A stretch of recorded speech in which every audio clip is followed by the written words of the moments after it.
नमस्कार मंडळी, मी भाग्यश्री स्वागत करते आपल्या युट्यूब चॅनलवर ज्याचं नाव आहे मॉम्स किचन जॉय. तर मी घेणार आहे flat tummy morning routine challenge for 30 days.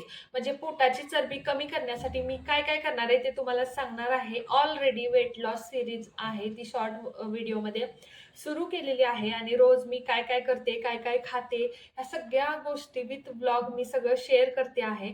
आणि तुम्ही सुद्धा खूप एक्साइटेड आहात. खूप जणांनी कमेंट केल्यात की तुम्ही ताई व्हिडिओ टाकला नाही लॉंग, त्याच्यामध्ये पण थोडंसं सांगा शॉर्टकट काहीतरी.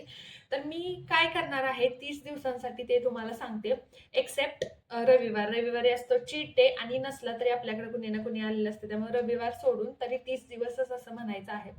तर 30 दिवसांसाठी सगळ्यात मोठ्या गोष्टी ज्या करायच्या आहेत, ज्यांना की पोट कमी व्हायला मदत होते, त्या मी करणार आहे. त्या मी तुम्हाला सांगते. त्याआधी जे कोणी आपल्या चॅनलवर नवीन असेल त्यांनी मॉम्स किचन जॉयला नक्की सबस्क्राईब करा, लाईक करा, शेअर करा. ज्यांना ज्यांना वेट लॉस करायचं आहे, हेल्दी वेट लॉस मी ऑलरेडी केलेला आहे, अजून मी चॅलेंज घेतलेला आहे. तुम्हाला या चॅलेंजमध्ये यायचं असेल तर तुम्ही येऊ शकता. शॉर्ट व्हिडिओमध्ये मी काय खाते ते आणि माझं वजन जे येतं ते मी नोट डाऊन करून ठेवते. सगळ्या गोष्टी मी शेअर करते.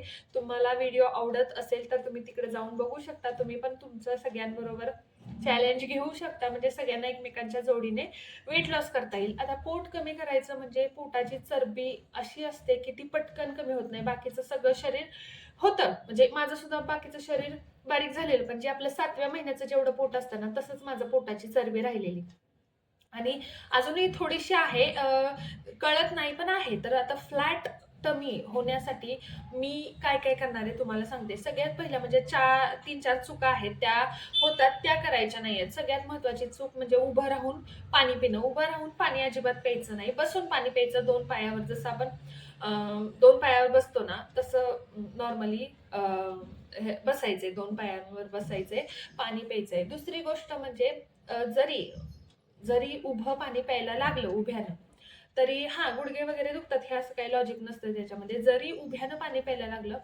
तरी एक एक घोट हळूहळू हळू घेऊन पाणी प्यायचं. कारण कसं आहे, कुणी किती ठरवलं तरी कशी काय गडबड असेल सांगता येत नाही माणसाला, त्यामुळे उभ्यानं. पण गडबडीत पाणी प्यायचं नाही, एकदम पाणी आत टाकायचं नाही, गटगट पाणी प्यायचं नाही. पोटामध्ये हवा भरते, हवामुळे आपलं सूज दिसते पोटावर आणि पोट मोठं दिसतं.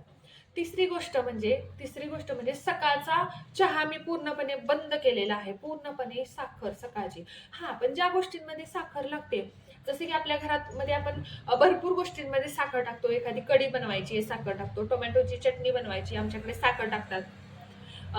एखाद्या सांबर बनवायचे त्याच्यामध्ये गूळ टाकतात. ह्या गोष्टी सोडायच्या. जी कॉमन गोष्ट आहे ना, चहा, जी की मी रोज घेते सकाळ संध्याकाळ, ती कॉमन गोष्ट मी सोडलेली आहे. ती म्हणजे चहा, म्हणजे साखर बंद केलेली आहे. साखर बंद केलेली आहे. आता अजून एक चूक करायची नाहीये की खातानाचं जे म्हणतो ना आपण पटपट पटपट खायचं, ते खायचं नाहीये. हळूहळू चावून चावून खायचं आहे. एका जागेवर बसून खायचं आहे. आता मॉर्निंग रुटीन 30 दिवसांसाठी माझं मॉर्निंग रुटीन काय असणार आहे ते मी तुम्हाला सांगते. रोज 30 दिवसांसाठी morning routine for flat tummy. सकाळी उठल्या उठल्या एक ग्लास कोमट पाणी रोज घ्यायचं आहे. काही काहींना हा कोमट पाणी जमत नाही, आवडत नाही, काय त्रास होत असेल पायलचा वगैरे, तर त्यांनी नॉर्मल पाणी घेतलं तरी चालतं. पण त्याच्यानंतर जे मी घेणार आहे ते, एक दिवस मी जिऱ्याचं पाणी, एक दिवस मेथीचं घेते, जे की तुम्ही शॉर्ट व्हिडिओमध्ये बघता, एक दिवस बडीशेपचं घेते, एक दिवस आपले मिक्स ह्याचं घेते, एक दिवस धन्याचं पाणी, एक दिवस दालचिनीचं पाणी, एक दिवस कॉम्बिनेशन, असे वेगवेगळे कॉम्बिनेशनचे पाणी घेतलं ना, म्हणजे पाण्याला चव पण वेगळी लागते आणि थोडंसं आपल्याला रोज रोज तेच तेच पाणी पिऊ वाटत नाही, मळमळतं. त्याच्यानंतर हलकंसं असं काहीतरी खायचं, जसं की बदाम, काजू, थोडेसे शेंगदाणे वगैरे. त्याच्याबरोबर ब्लॅक कॉफी असेल नसेल चालते. कधीतरी दिवसभरातून एकदा ब्लॅक कॉफी, एकदा ग्रीन टी पोटात गेली तरी चालते. कधीतरी म्हणजे जेवणाच्या आधी अर्धा तास, जेवणानंतर अर्धा तास, आणि ग्रीन टी आणि ब्लॅक कॉफी संध्याकाळी. मी नॉर्मली ऑफिसला बसायचं असतं, थोडंसं तरतरी यावी म्हणून 5-5:30ला जशी आपल्याला चहानं तरतरी येते ना, तशी तरतरी यावी यासाठी 5-5:30 वाजता मी ब्लॅक कॉफी आणि थोडंसं हलकंसं स्नॅक घेते, काहीतरी घेते.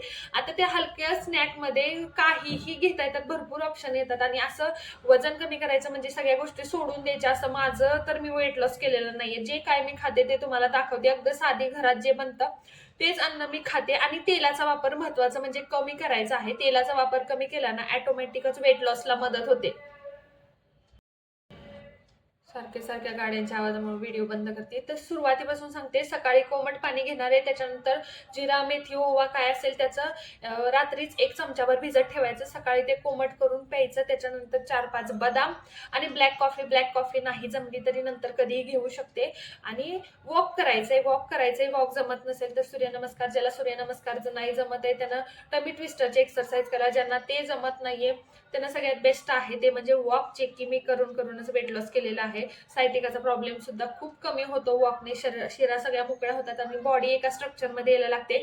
आपल्याला जो स्ट्रेस येतो, स्ट्रेसमुळे जे पोट वाढतं ते कमी व्हायला, म्हणजे स्ट्रेस कमी झाला की ऑटोमॅटिक पोट वाढत नाही, स्ट्रेस वाढतो. स्ट्रेस कमी करण्यासाठी चालणं बेस्ट आहे. तुम्ही सर्च करून बघा, walking is the best for